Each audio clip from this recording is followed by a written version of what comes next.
Very good afternoon to Mr. UK Sinha, Shri S. Mundra, my fellow speakers, and the dignitaries. I really thank you for joining this webinar. I'm happy to be a part of this seminal initiative to recognize excellence in corporate sustainability. India is taking its rightful place on the world stage, and as a global leader, we have to lead not only on growth indicators but also sustainability indicators. And I'm sure this initiative will catalyze adoption of ESG in India. I say this based on the achievements India has made so far with respect to the Paris Agreement goals. India is among a few G20 countries who is on track to meet and possibly exceed Paris Agreement goals and has taken decisive actions to tackle climate change. To put into perspective India's achievement against goals, in August 2021, India's renewable energy capacity, excluding large hydro, crossed 100 gigawatts and is poised to meet the target of 450 gigawatt of renewable energy capacity by the year 2030. Further, against the voluntary target to reduce the emission intensity of its GDP by 30 to 35% by 2030 from 2005 levels, India has been able to reduce the emission intensity of its GDP by 21% by 2020 from 2005 levels.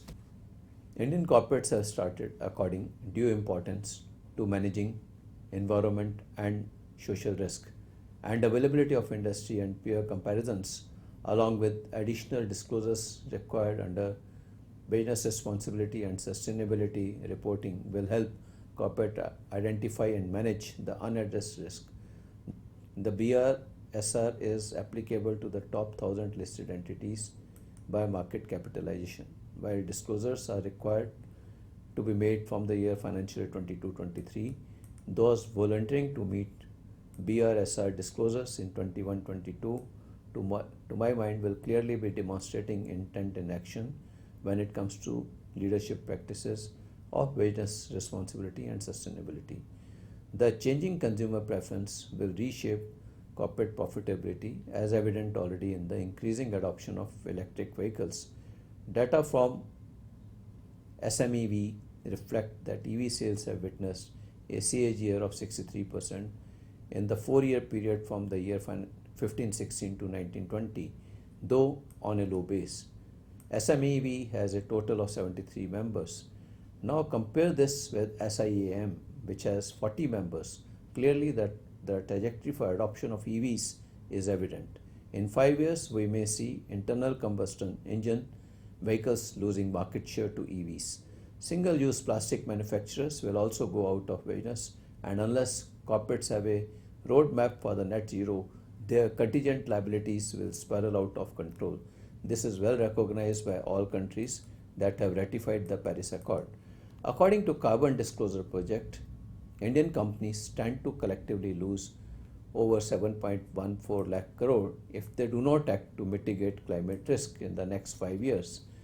These risks come from physical phenomena like floods, emerging regulations, emission caps, changing customer behavior and preferences, and even potential legal issues. But if done right, opportunities worth rupees 2.9 lakh crore could emerge. India's nationally determined contribution estimates investment for meeting Paris Accord obligations as high as $170 billion per annum. So far, green finance flows in India have been 1/10 of our investment requirements. In financial year 2017, green finance inflows were only $17 billion, and in financial year 18, it increased marginally to $21 billion. During the year 2016-17 and 17-18, domestic private investors contributed the largest share, which is 63% and 51% of about INR 139,000 crores through debt and equity respectively. Commercial financial institutions accounted for 40% of these funds. Nearly all the funds were directed towards renewable energy development in the country. Public finance was disbursed either by the central government's line ministries and state departments 37% or by dedicated public sector undertaking PSUs 63%. The bulk of public finance was directed towards the power generation sector, which is 70%, followed by energy efficiency and power transmission, that is 20%, and sustainable transportation, 10%. Based on past flows of funds and assuming the same pattern continues, EGR ESGRisk.ai estimates that banks have to fund 40% of annual NDC requirements, which means the annual demand on the banks will be USD 66 billion. To put this task in perspective, total credit outstanding to the power sector as on March 2021 is only USD 87 billion. According to a report of the Department of Economic Affairs, Ministry of Finance, the dependence on domestic resources for climate finance is very high, and based on the data on credit outstanding, scheduled commercial banks account for a major share. This also implies that there is a clear need to lay stress on increasing the international share of climate finance.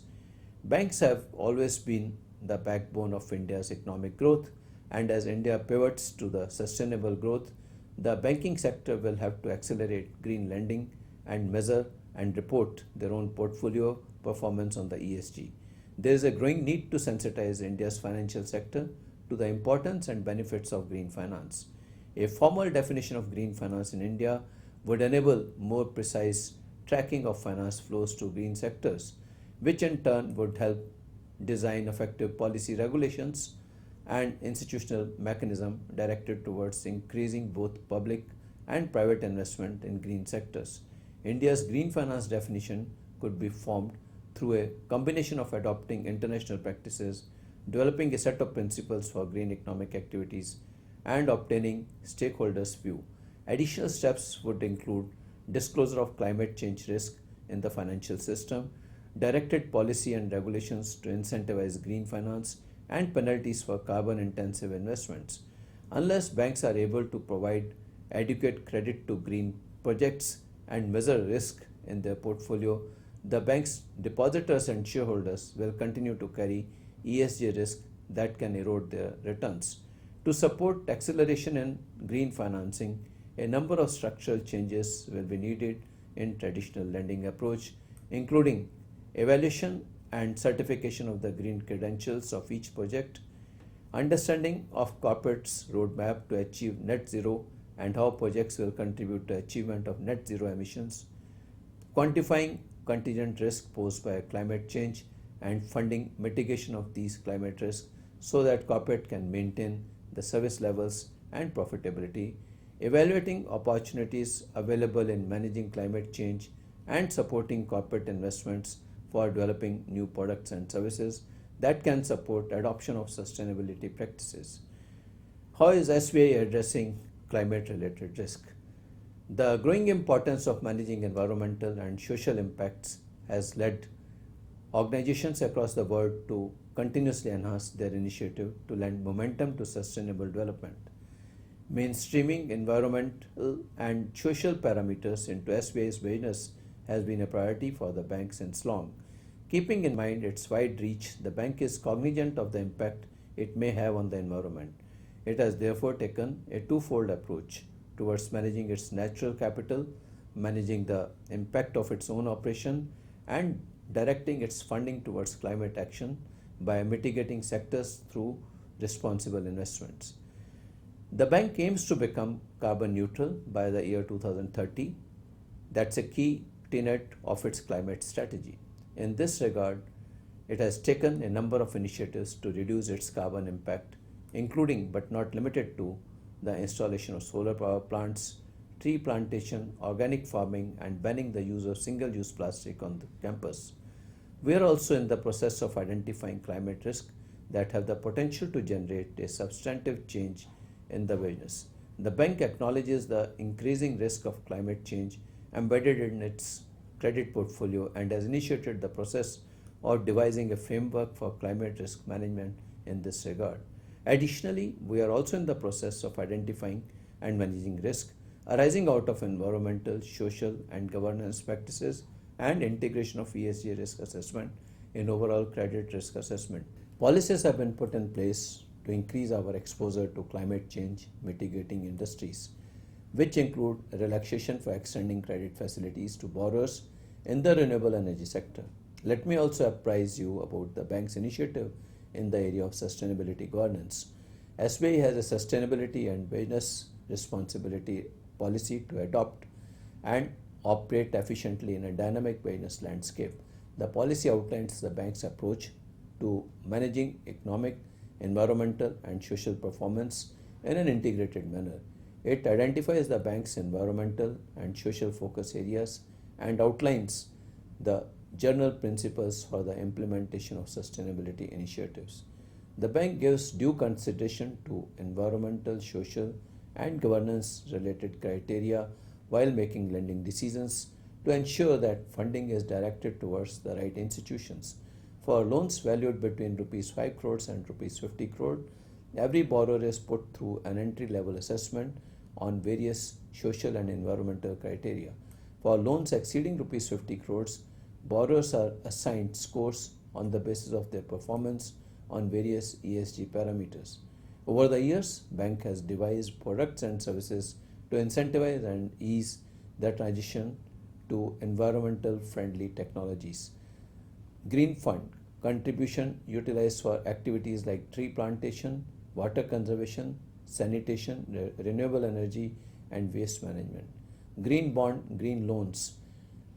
Bonds worth USD 800 millions have been issued since financial year 2018-19. A green loan worth Euro 50 million was raised in financial year 2021.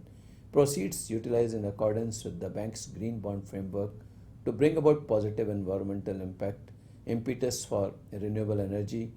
Bank has put in place a renewable energy policy that incorporates various segments, namely ground mounted solar power, wind energy, grid connected rooftop solar power, small hydro up to 25 megawatt, and waste to energy. A number of concessions are extended, including but not limited to concessions on card rate, waiver of premium, increased tenure, and a year-long moratorium. Availability of the relevant tool sets to measure and report risk is crucial, and I'm happy ESGrisk.ai has taken the first step to provide well-researched ESG reports on Indian corporates. What is heartening to see is the level of detail and the depth of the data in ESG assessment methodology. A non-fixed, sector-specific scoring based on what is the most and the least important factor among ESG is another highlight of the methodology. For example, GHG emission reduction is considered as very high materiality for mining companies, while GHG emissions are only marginally material for real estate and financial service companies. Diversity and inclusion strategy, on the other hand, is not highly material for mining companies but is of very high materiality for financial services and real estate companies. These tool sets are timely and will not only help banks measure their ESG risk exposure but also help them in direct lending to sustainable corporates, increasing the green lending in their portfolio, report on their portfolio performance, meet all the regulatory requirements. I cannot stress enough on the importance of ESG for the sustainable development, and I'm happy to see initiatives being taken in India for measuring ESG performance and, more importantly, recognizing corporates that are investing in sustainability. My congratulations and best wishes to everyone involved in this initiative. Thank you.